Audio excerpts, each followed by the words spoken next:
Bonjour les enfants. Aujourd'hui, nous allons lire une histoire qui s'appelle Pablo.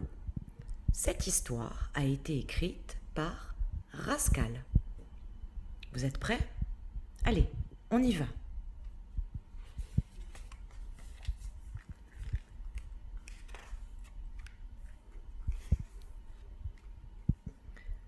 Pablo dort. Chut. C'est la dernière nuit qu'il passe dans son œuf. Le jour s'est levé. Pablo déjeune d'un petit croissant et d'un chocolat chaud. Il prend des forces. Pablo doit sortir de sa coquille. Maintenant, il est trop grand.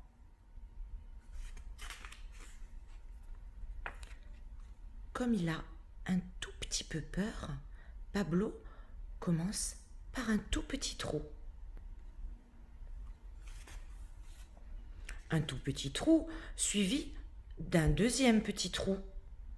Il regarde à gauche, il regarde à droite, il regarde en haut, il regarde en bas. Pablo ne veut pas perdre une miette du monde qui l'entoure. Comme il aimerait bien l'entendre, Pablo perce un troisième petit trou.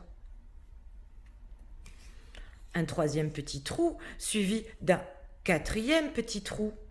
Il écoute la mouche qui fait zzzz, les corbeaux qui font croix et le vent qui fait. Pablo ne veut pas perdre une seule note du monde qui l'accueille. Comme il aimerait bien respirer les parfums de ce monde, Pablo perce un cinquième petit trou. Pour y passer son bec, il découvre l'odeur de la terre et le parfum des fleurs. Comme il aimerait bien s'y balader, Pablo perce un sixième petit trou pour y passer une patte. Un sixième petit trou suivi d'un septième petit trou. Il avance, il recule, il va à gauche, il va à droite. Pablo veut découvrir le vaste monde, bien campé sur ses deux pattes. Comme il aimerait bien voler, Pablo perce un huitième petit trou pour y passer une aile. Un huitième petit trou, suivi d'un neuvième petit trou. Pablo s'envole, Pablo vole, il n'a plus peur.